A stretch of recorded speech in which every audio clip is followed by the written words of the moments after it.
గెలిచే అవకాశాలు ఈసారి ఇప్పుడు ఎన్నికలు వస్తే చాలా దండుగా ఉన్నాయి. టీఆర్ఎస్ వ్యతిరేక పవనాలు తెలంగాణలో వీస్తున్నాయి.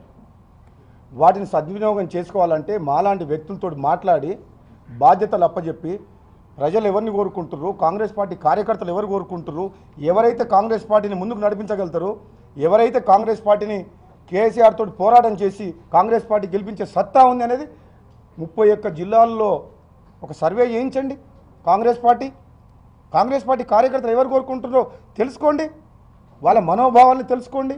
అంతేగాని హైదరాబాద్లో గాంధీ భవన్లో కూర్చొని షోకాజ్ నోటీసులు ఇవ్వడము, ప్రెస్ మీట్లు పెట్టడము, తెలంగాణ మేము ఇచ్చినామనడము. తెలంగాణ సోనియా గాంధీ ఇచ్చింది, కాంగ్రెస్ పార్టీ ఇచ్చింది. ఆ రోజు మేము ఎంపీలం పోరాటం చేసినాం. తెలంగాణ వస్తుంది కారణం మెయిన్. నిన్న గులాబ్ నబీ ఆజాద్ కూడా చెప్పింది ఏంటంటే ఎంపీల పోరాటం నెంబర్ 1 అన్నాడు. మాకు తెలుసు మేము ఎంత కష్టపడ్డామో ఆ రోజు కిరణ్ కుమార్ రెడ్డితో పోరాటం చేసి. ఈరోజు 5 ఏళ్ళు కేసీఆర్ తోటి ఏ విధంగా పోరాటం చేస్తాం మాకు తెలుసు. మా జిల్లాల జరిగిన హత్య కానీ, ఇంకా దాడులు కానీ, కార్యకర్తల మీద జరుగుతున్న దాడులు కానీ ప్రతిరోజు మేము అనుభవిస్తున్నాం. కానీ అవేమి పట్టించుకోకుండా మాలాంటి వ్యక్తుల్ని పక్కన పెట్టేసి నిన్న మొన్న పార్టీలో వచ్చిన వ్యక్తులు, ఏనాడు తెలుగుదేశం తెలంగాణ గురించి మాట్లాడిన వ్యక్తులు ఇతర పార్టీల్లో వచ్చిన వాళ్ళు ముందు పెడితే కాంగ్రెస్ పార్టీ కార్యకర్తలు వాళ్ళని ఇన్సల్ట్గా అవమానంగా ఫీల్ అవుతుండ్రు. కాంగ్రెస్ పార్టీలో నాయకులు లేరా, కార్యకర్తలు లేరా? 20-30 సంవత్సరాల నుంచి కాంగ్రెస్ పార్టీ కోసం కష్టపడే నాయకులు, తెలంగాణ కోసం పోరాటం చేసిన ఎంతోమంది సీనియర్లు ఉన్న నాలాంటి వాళ్ళు మా అందరిని ఏం చేస్తుంది? మేము పనికిరామా? మేము పోరాటం చేయలేమా? కొత్తగా వచ్చిన వాళ్లకు అంటే వాళ్ళ గత చరిత్ర చాలా బాగుందా?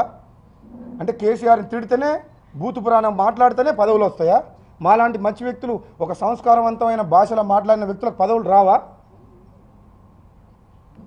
ఒకసారి ఆలోచన చేయాల్సింది కాంగ్రెస్ పార్టీ తెలంగాణలోని సీనియర్ నాయకత్వం, పిసిసి ప్రెసిడెంట్తో సహా సీనియర్ నాయకులందరూ కూర్చొని తెలంగాణ ప్రాంతంలో, తెలంగాణ రాష్ట్రంలో కాంగ్రెస్ పార్టీ కార్యకర్తలు ఏమనుకుంటున్నారు, ఎవరిని కోరుకుంటున్నారు, మరి ఏ విధంగా మనం ముందుకు పోతే ఈ యువతకు ఏ విధంగా ప్రాధాన్యం కల్పించాలి.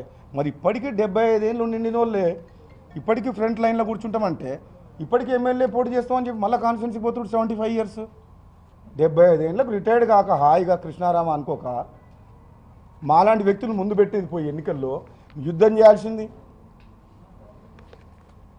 మేము ఒకటే చెప్తున్నాం, కాంగ్రెస్ పార్టీ హైకమాండ్ ఇప్పటికైనా ఈ స్వార్థ రాజకీయ నాయకులు, కొందరు వ్యక్తులు, సోనియా గాంధీ, రాహుల్ గాంధీ నాయకత్వం మీద మాకు పూర్తి విశ్వాసం ఉంది.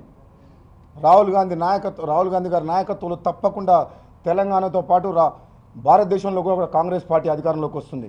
కానీ ఒక్క విషయం ఏంటంటే, కొంత స్వార్థ ప్రయోజనాల కోసం రాహుల్ గాంధీని తప్పుదోవ పట్టించి కమిటీలు సర్వనాశనం చేసిండ్రు.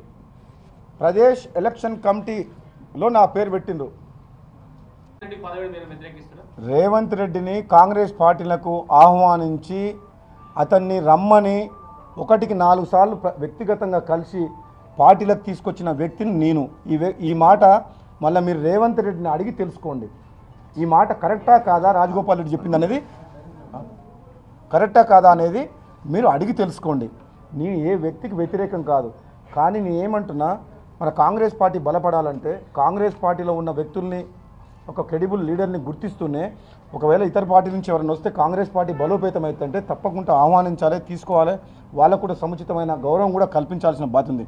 అలాగని చెప్పేసి ఇక్కడ ఉన్న వాళ్ళందరినీ అవమానపరిచే విధంగా పక్కన పెట్టేసి కొత్త కూర్చుని చేయడం కూడా తప్పు అని చెప్పి నేను అంటున్నాను. నాకు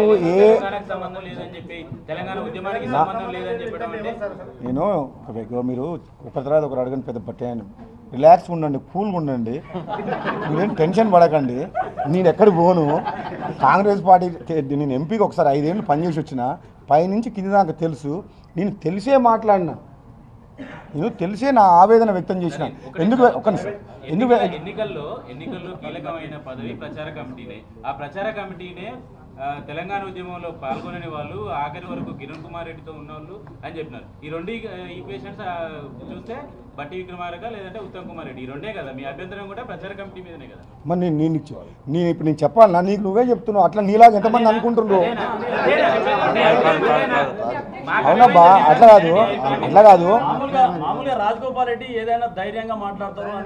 హాయ్ ఫ్రెండ్స్, మా టుడే టుమారో యూట్యూబ్ ఛానల్ చూస్తున్నందుకు చాలా థ్యాంక్స్. మరిన్ని లేటెస్ట్ వీడియోస్ కోసం వెంటనే సబ్స్క్రైబ్ చేయండి. అలాగే ఈ బెల్ ని కూడా రింగ్ చేసేయండి. మా నోటిఫికేషన్స్ అన్ని మీ మొబైల్లో వస్తాయి. అలాగే మా వీడియోస్ మీకు నచ్చితే లైక్ చేయండి, షేర్ చేయండి, నచ్చకపోతే కామెంట్ చేయండి.